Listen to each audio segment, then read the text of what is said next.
try to get his head and arms.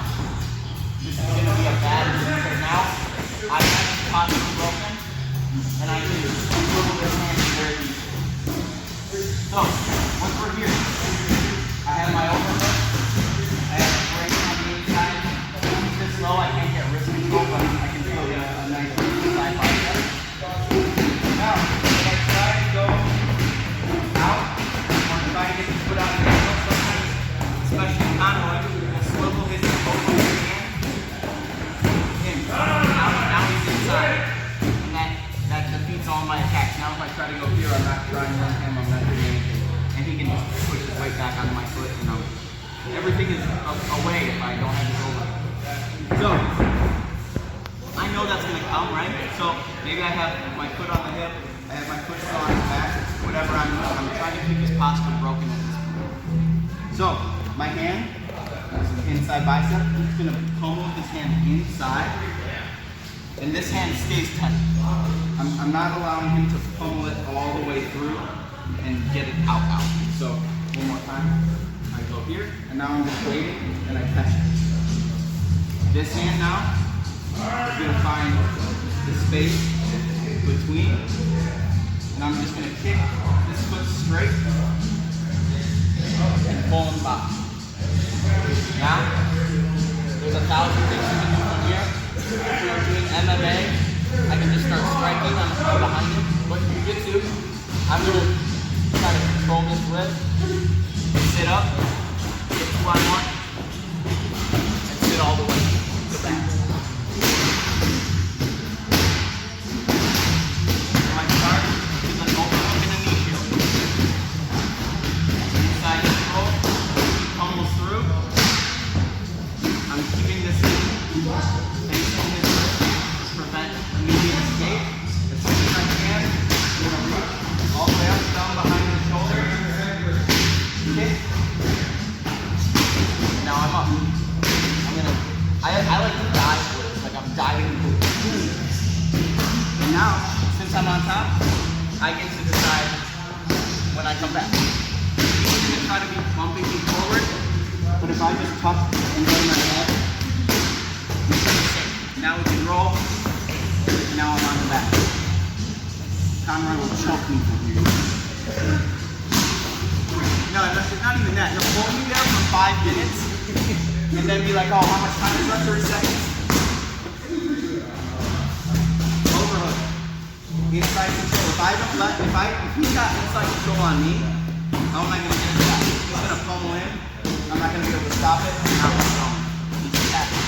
So I've got to get inside, and I'm safe. He pummels through. Just like that. Now I can go seatbelt. I like to go far arm, sit up, here. And I like, if I can, to punch my toe through and fall this way.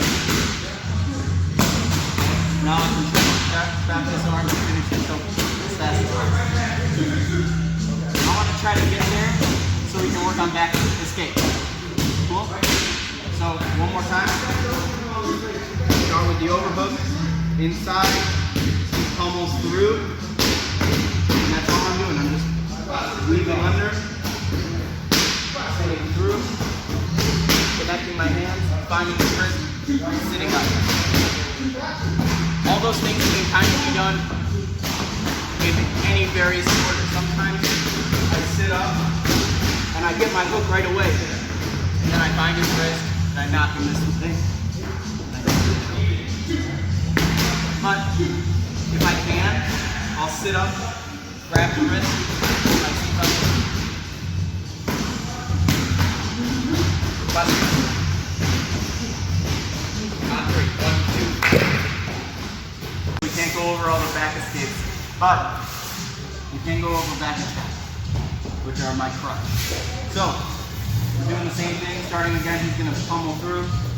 I find this. I don't rely on this like. I'm not going to hold him like this because he's just going to pummel his hand back out and now he's out. But that's a good pause. In jiu-jitsu, a split second is a world of time. Now I pummel through, I sit up, and Conroy and Stu agree after a little troubleshooting, which is great. grabbing this wrist, sitting up, and getting 2-on-1 is very effective for the choke that's coming, which is how you play chess, right? You try to set up your moves in advance. So I'm keeping pressure on this hand. This hand is going to be trying to defend my choke eventually. So if I keep it here, when I pull him over, boom, I can extend my left hand away and wrap my right hand around as far as possible. Even if his chin is tucked, it's too far for him to reach with his far hand. It's not strong enough. Even if he gets some grip, I don't feel like he's strong at all. I can kind of like shake that off and just keep going back to my choke. So now, once I'm here, I'm just gonna connect my hands and try to either pull it under his chin or crank his head off. Now he's either gonna say tap or he's gonna pull his head out and give me the choke. Which is what happened when Conroy choked me the other day, guys. He was cranking my neck. I was like, no, don't. And then he choked. So we're here. Passes it through. I'm waiting for it. I get up, and I'm not gonna throw my hook over if I'm still on my hip. Right? Now I'm super weak, and he's gonna bring his right hand back through and actually be using an underhook for good. So when I get past, I get to here, and now I try to sit up to my knee. I get my knee underneath me. Now I'm here, I can dive for the arm.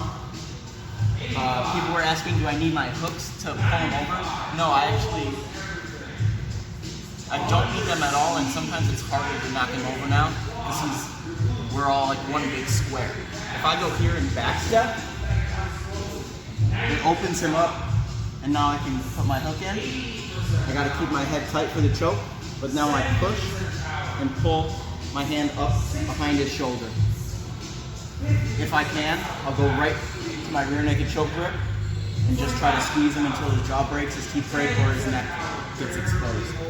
If I need to, I can either even pull it through with my other hand and clamp behind his back for a Dan 7. Okay? So that push and pull as you're falling is gonna catch so many chokes that you'll wanna come like give me a hug and a kiss. Because you're like, oh, it's so much easier when you're taking the back and going for the choke at the same time, as opposed to getting someone's back, have the seatbelt, and then you're like, okay, I'm on their back.